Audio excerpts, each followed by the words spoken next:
Okay, good evening.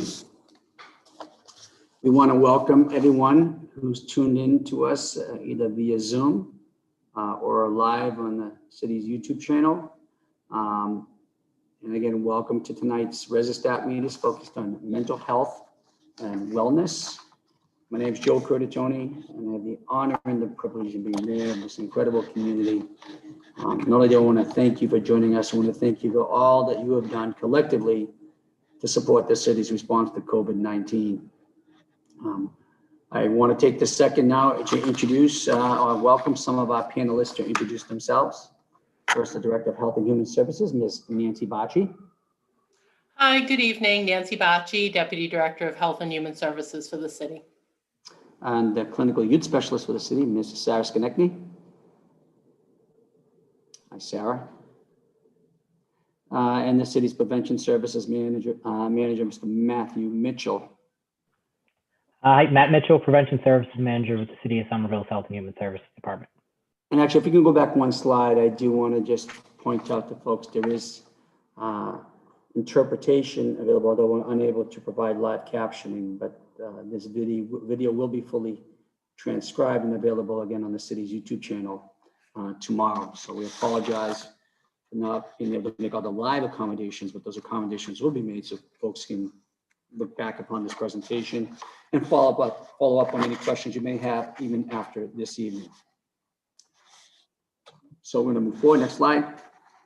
And we'll go to the first slide. I want to welcome our panelists and all those in attendance. Tonight's discussion is focused around mental health and the state of COVID-19. We are fully aware, obviously, that COVID-19, this crisis has turned our lives upside down in terms of the conveniences we've all become accustomed to. It's brought our economy to its knees. But it's also imposed an incredible amount of mental health stress and duress because of the uncertainty, the isolation, and the stress of the entire situation. And here we'll talk about that and also give a present status of COVID-19 here in the city and gaining a discussion on other data surrounding mental health. As we have seen across almost not every state in the union, COVID-19 cases are rising. They are rising in Massachusetts. I believe today's numbers are well over 1,200 and another 36 deaths reported. This news is certainly sobering. One, we have sacrificed so much as a society here in the Commonwealth, here in Somerville, to flatten out the curve at the beginning of the crisis, to maintain the stability of our healthcare system, which saved lives. But it's not a surprise that we're facing resurgence. Experts have warned about this. So it's a reminder that now we need to double down on our vigilance. But along the way, as we talk about living in this new normal, in the midst of this crisis and resurgence, we want to certainly frame tonight's conversation around our mental health and stability. But again, just a little snapshot, cases are up. This is, I believe, today on a rolling average. There's over 1,000 new cases in Massachusetts. The positive test rate is up, and the average daily incident rate is up. Actually, Massachusetts is now a red state, not in terms of ideological party, but in terms of being considered not a high-risk state. Next slide, please. In Somerville, we had moved into the red high-risk category a little more than a week ago. We are at the just under 5 new cases per day on a moving average as of October 24th. Positive test rate is on the lower side, 0.39% on a 14-day average, going back to the 22nd. And again, our average daily incident rate is a little over 8.5, which just puts us in the red category. And we expect to teeter back and forth on that. This is not a surprise, despite all that we've done. We know the virus knows no boundaries, knows no borders, and we live in one of the most densely populated regions in the United States, and we are the most densely populated community in New England. People in our community, our residents and workers travel in the same transit systems. Our boundaries are integrated with other communities that directly abut us that are in high risk category. So according to this color-coded map that you've seen commonly with the Commonwealth, we are in that category. But here, this graph depicts where we are in the cases, and that's where we are today in Somerville, and as well as we are in the Commonwealth. Related to that, next slide. Again, we are acutely aware that COVID-19 has an impact on some things that aren't commonly measured. You don't see these graphs on a day-to-day basis.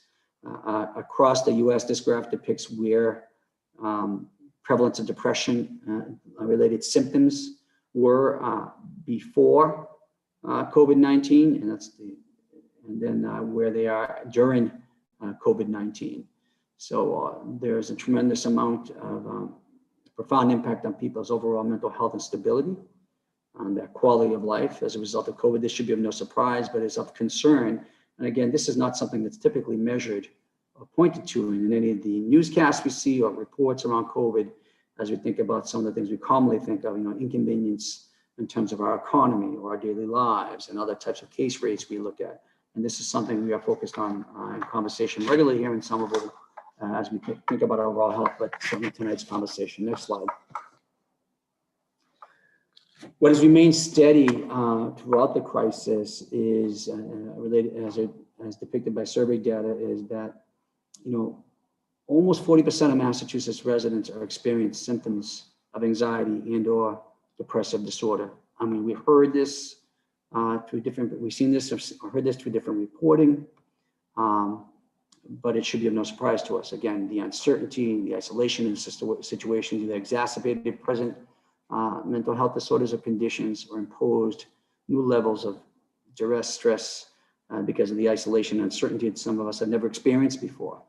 And it's having a negative impact on people's overall mental health and stability. With that leading and framing, I do want to hand it up now to our clinical youth specialist, Ms. Sarah Skonechny, and we'll continue to talk about mental and emotional health. Sarah? Thank you very much. So hi, everyone. So my name is Sarah Skonechny. I'm the clinical youth specialist for the city of Somerville. I'm also a licensed clinical social worker, and I manage the city's trauma response network. So mental health and wellness is a topic that I spend a lot of time talking about in my practice and in my work. But given the current state of the world that we're living in, it's become an increasingly important topic. You just saw a few slides that highlight some of the information that's being gathered to understand the impact that the last several months have had on individuals' mental well-being. And we do know that many, many, many are struggling. Individuals no longer have access to many of their supports and their resources in the same way. And new stressors have been added, including working from home, unemployment, remote learning and remote teaching, fear about our health and the health of our loved ones, grief and loss, and a lack of physical contact with our family members, our friends, our colleagues, just to name a few. We've been in a state of crisis for the last several months, and it can start to take a toll on everyone. It's important that we acknowledge this crisis that we're in when we think about how we're taking care of ourselves, how we're noticing what our responses are like, and just how we're judging how we're moving through the world right now. So when we start to talk about stress, we want to remember that we experience stress every day. And for the most part, we find stress pretty manageable. Stress serves the purpose to keep us safe, and it's really tied into our survival. So when we experience a stressful situation, we turn on our stress response system, which people might be more familiar with as your fight, flight, or freeze response. And it really prepares us to deal with whatever we're facing. Stressors are individual for every person, and they can vary widely. And the level of our response for these stressors is really going to be dependent on our current situation and our past experiences. We want to remember, too, that stress is cumulative. So each situation we face can build on the one before, and it starts to further deplete our resources over time. So this is really important when we talk about what we're facing right now and have been in the last several months, because we've been existing in a heightened state. We've almost been living in this survival mode, and that's been going on for an extended period of time. And so it can make it more challenging for us to handle smaller stressors that a few months ago we may have handled no problem. We're facing them now with depleted resources.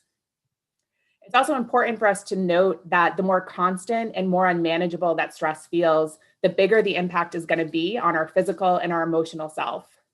It takes a lot of energy, both physical and mental, to exist in a stress state.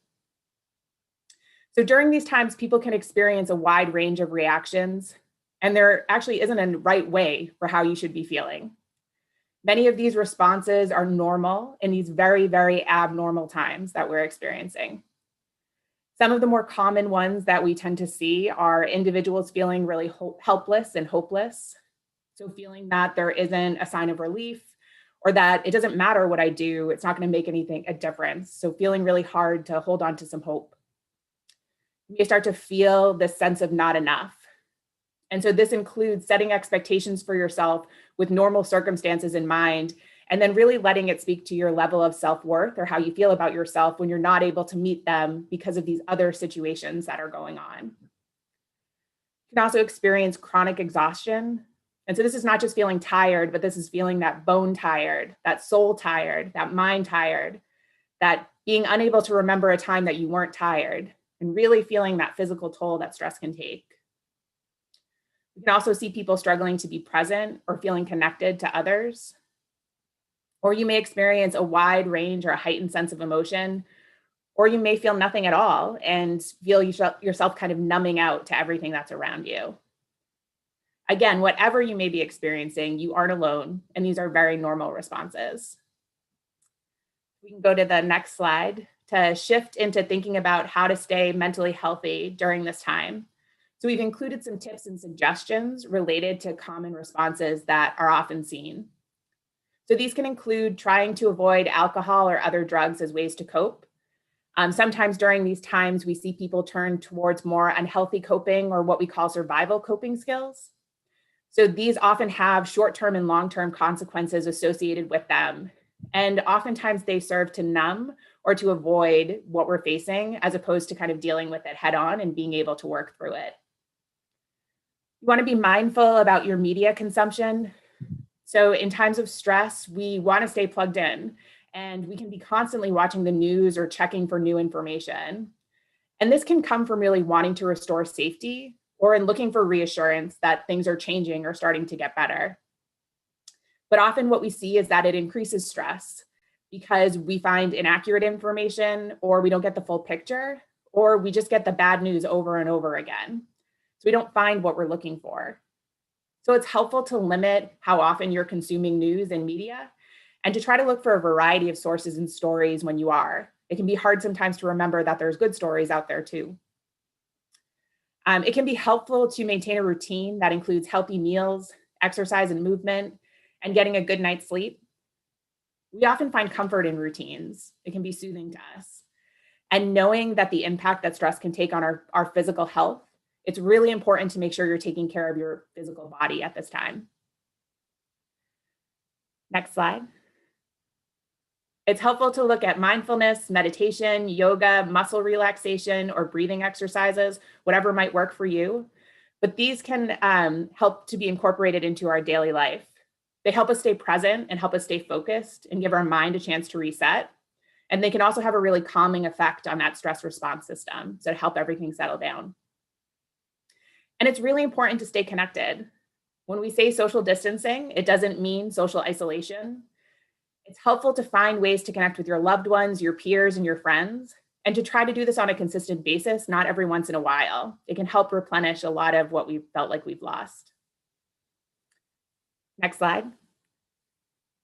If you need outside assistance, there are a variety of hotlines and services that are available to support individuals during this time.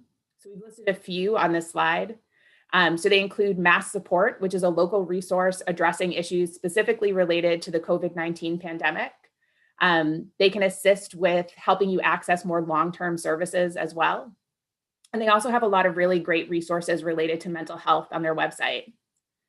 The BEST team, or the Boston Emergency Services team, this is a mobile crisis service that's available for you or a loved one if you're experiencing a mental health crisis. They're available 24 hours a day, 7 days a week. There's also the National Suicide Prevention Hotline, where you can speak to a trained crisis counselor if you need that level of support. And the SAMHSA treatment referral line, which can help connect you to mental health and substance use treatment in your area. Next slide. Many mental health providers are also offering telehealth services during this time, if you're interested in working with a therapist or counselor on more of a regular basis. Finding mental health services can be an overwhelming experience, and sometimes you may need additional support to help navigate that. So I do want to mention that we have assistants in the city who can help support you in this process and link you with the most appropriate services. We know it can be especially challenging for our more vulnerable populations, so for our seniors and for our young people, and for those that might be experiencing social isolation. So we encourage that if you or someone you know is in need of support, that you reach out so that we can help you get it. So the 4 numbers that you see are myself, so Sarah, the clinical youth specialist, Luciana Quintanilla, who is our family services manager and social worker, Kira Vaughn, who's our substance use coordinator, and Natasha Name, who is our social worker for the Council on Aging, and she works with our seniors. And we're always happy to help and offer support during this time. So I'm now going to turn it over to Roberta Biskin from Riverside, and she's going to speak a little bit more about the services that Riverside is able to provide. Hi, thanks, Sarah. My name is Roberta Biskin, and I am the Community Engagement Specialist for Riverside Community Care's Community Service Agency located in Somerville. What we do is provide mental health supports to children and families ages 3 to 20 who may be experiencing significant emotional or behavioral challenges. The program is insurance-based. It's open to Mass Health members and some private insurance companies. Here you'll see the slide giving you some bullet points of what we do. The Community Service Agency will assign a family an intensive care coordinator who can then facilitate finding and accessing the mental health supports that are needed for the family. The other thing that we can provide is a family partner to the family. And a family partner is a person who has lived experience raising a child with mental health struggles. Anybody can refer themselves to our program. You can be referred by teachers, providers. Currently, we're offering our services virtually as well through telehealth. If anybody has any questions about the services or may think that they could use the services, I'm going to put my information in the chat box. Feel free to reach out to me. I'm also going to include the link for our care coordination section of our website that gives you a brief overview of the services. Again, if with the current state that we're all living in, mental health issues are on the rise. So I would encourage anybody that feels that they could use this assistance to give us a call. The number is listed on the postcard that you see on the screen. I would just be mindful of when you contact the number to listen for the option for intensive care coordination and family partner services and ensure that you choose that option. And the referral coordinator will take your information and get back to you with the next steps. I appreciate you guys having me tonight to provide this information. We're available. We're currently accepting referrals and welcome any questions or inquiries about the services. You can feel free again to reach out to me directly. Thank you. Thank you, Roberta. My name is Matt Mitchell. I'm the Prevention Services Manager with the City of Somerville's Health and Human Services Department, as I mentioned. And so my division focuses primarily on substance use prevention efforts, whether it be initiatives and programming for the city as well, and with a particular focus on youth prevention. So, we want to talk a little bit about understanding substance use during COVID. And so as we know, mental health and wellness certainly have impacts on substance use. And we want to make sure that we create a space to talk a little bit more about how or what we may be seeing at this time. So next slide, please. So what we're seeing right now, it's important to first define substances and substance use in order to understand it in the context of COVID. So when we talk about substances, we really mean alcohol, tobacco, nicotine, marijuana, opioids, and other drugs. So a combination of legalized substances as well as not legal substances. So for substance use disorder, there are potential consequences of substance use that impact individuals in many different areas of their life and overall well-being, including physical, mental, and social health. And so understanding these impacts on substance use has been challenging during this time, given, the lack of reliable empirical data. This data that we've been getting primarily relies on self-report, which may not be the most accurate, especially with supports looking differently right now than normal, quote unquote normal. So we've learned that consistent routines really benefit mental health and wellness, and that any disruptions, big or small, can have major consequences for an individual. So when we're talking about substance use, I think about it in two factors as it relates to COVID. The isolation factor, as Sarah mentioned, staying connected during these times is important. And it can be particularly challenging right now, particularly for individuals who rely on in-person services, who don't have access to a smartphone or internet service, or did not have pre-existing supports before COVID.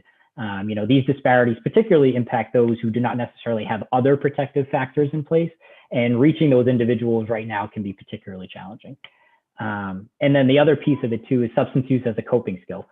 So one study early on in COVID that was pretty reliable, talked about how the impact early on for individuals who were reporting drinking alcohol, for example, it was for those who were drinking regularly prior to, there weren't many changes to their substance use habit in terms of alcohol. But for those individuals who were not drinking regularly before, we've seen some marginal increases in their behaviors. So individuals without prior histories of substance use may be turning to substances now as a form of short-term coping related to the stressors of the pandemic. And this is especially true for all substances, whether legal or not.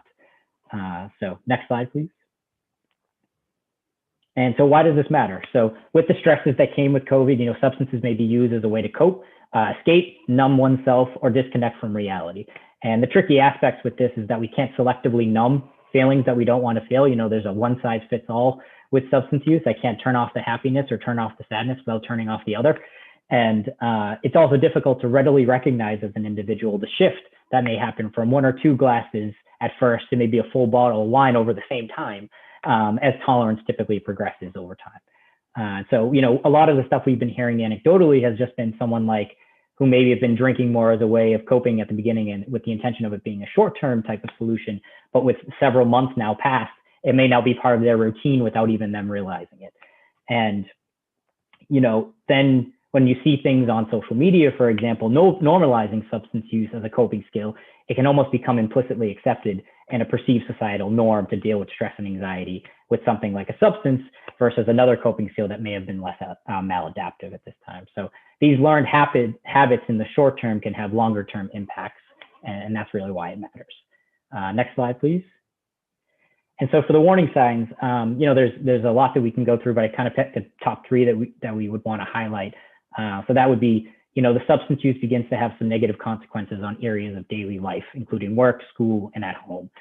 So this could be issues with mood, emotion regulation, interpersonal conflicts, disrupted sleep patterns, decision-making related issues, financial impacts, a lot of different areas where, it changes based off of, it's more than usual or less than usual, depending on the situation.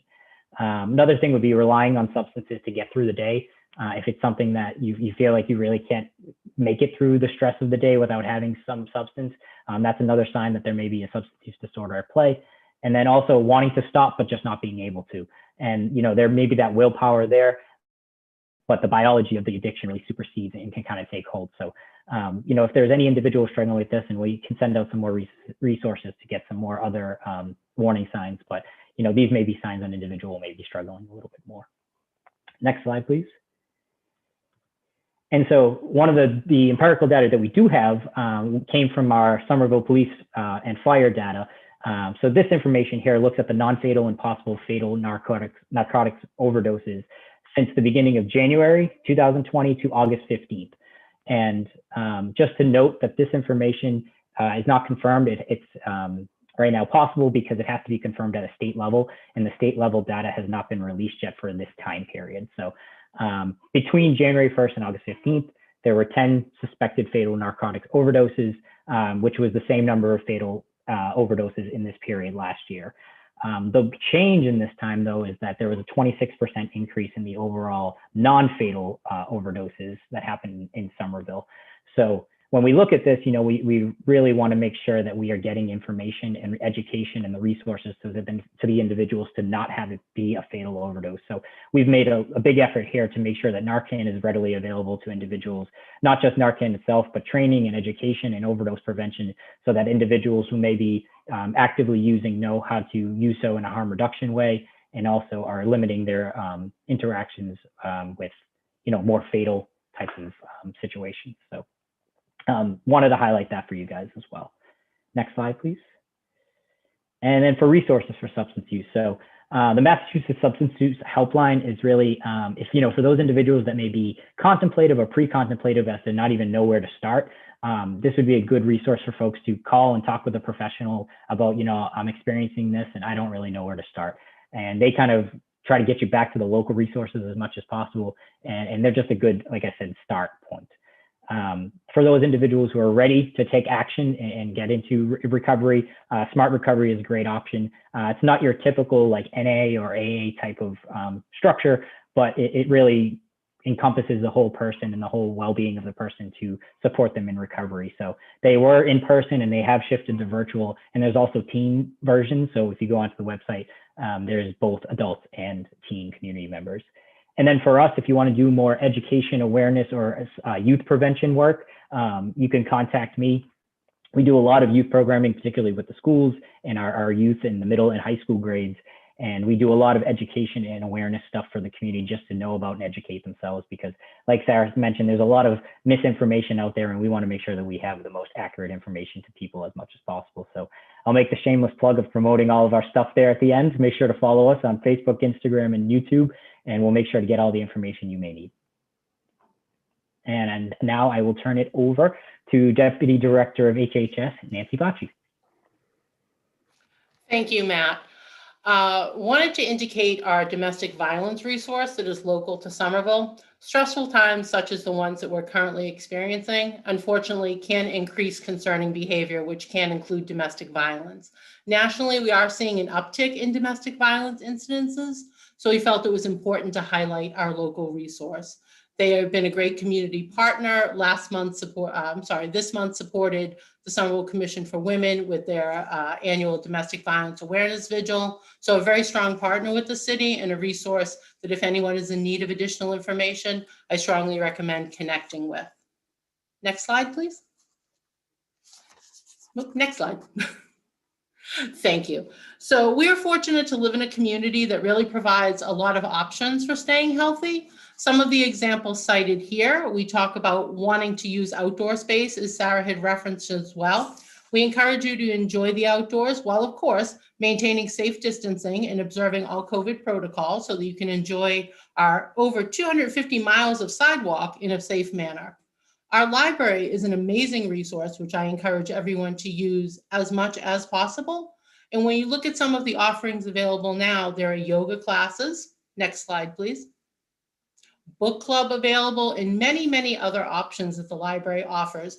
They have instituted a contactless pickup system, so patrons are still able to request information and materials and pick those up in a way that allows everyone to remain safe. One opportunity to stay connected while increasing your networking opportunities is to volunteer with the City of Somerville. Jen Mancia's contact information is listed on the slide. And as you can imagine, during times such as a pandemic, our volunteer opportunities have shifted in different ways, but there are still many ways to get connected. And again, it's a great opportunity when you're looking to enhance your internal supports as well. Next slide, please. Other departments, such as our Council on Aging and the Arts Council, host a variety of amazing options that are happening. There have been some really great and fun interactive things hosted by the Arts Council. And as Sarah had referenced earlier, the Council on Aging does have in-house social workers to help with any concerns, as well as continuing to transition their very robust programming to online platforms. Next slide, please. I want to highlight our website. So www.somervillema.gov/coronavirus-help. I think we've talked a lot about kind of fun and needed opportunities, but we don't want to minimize the fact that a lot of our community members are experiencing real challenges during this time. So the website here has a comprehensive list of resources, which includes mortgage, rent, utility assistance, student assistance. Again, there's a nice section dedicated to mental health resources, and then pandemic unemployment insurance for those who are self-employed. I encourage everyone to check out the website in order to gain as much information as possible. And one way that we always encourage our residents, it's great to learn this information and really see yourself as kind of a knowledge ambassador for the supports and community that you connect with. So while all of the information may not be directly impacting your day-to-day life, it's a really great opportunity to kind of digest this, increase your own knowledge base, so that when you're having a conversation with someone, or you happen to hear that someone is looking for a resource or information in an area, you're able to comfortably have a place to refer them back to. So the website is a great source of information. I encourage everyone to take the time to read it through it thoroughly and really become well-informed about all the city has to offer. Thank you very much.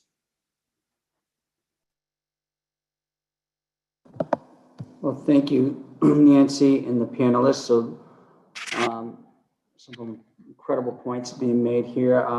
So for those who are tuned in, you'll be with us at the time. We can forward questions through the Q&A function on Zoom, and those on YouTube Live, please, the chat function. I do want to recognize City Councilor from Ward 4, Jesse Klingen, has joined us.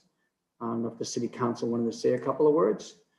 Jesse, are you on the line still? He might be doing dual duty here in more than one meeting because he's always working hard. And if he does, we'll make sure we recognize him. Jesse, you on the line? Hey, Welcome, Mayor. City Council. How are you? Thank you for Hello, joining everybody. us. I just want to thank the mayor and his team for putting this on. I think it's extremely important to know what resources are available, and as much as we can put them out there, it never seems to be enough. So the more times we can do stuff like this, the better. And so I just want to show my appreciation to city staff and the mayor, and hope everybody's doing well out there during the pandemic. Thanks for the time, Mayor. Thank you, Councilor Klingen. We appreciate the support from you and all the councils and help us on taking on in terms of mental health prevention and intervention. You know, one of the things to think about, you know, and it's been touched upon here, is when we think about the mental health and mental health challenges, how it relates to racial and social injustice. You know, certainly the pandemic has put a glaring spotlight on the inequities in all our systems. You know, whether it's who has access to the jobs that don't require you to come in person and you can work virtually, you know, on our transit systems, on housing access with the eviction moratorium being lifted, and so much else, who has worse or better health outcomes than one another, and the injustices related to that is systematic. And that's important. That is imposed even further, exacerbated or compounded exponentially the mental health strain and stress on those individuals. And I think it's important that we stress those inequalities have been exacerbated. So I don't see any questions at this point coming from the Q&A function. For our panelists, did we want to add anything else to the conversation this evening?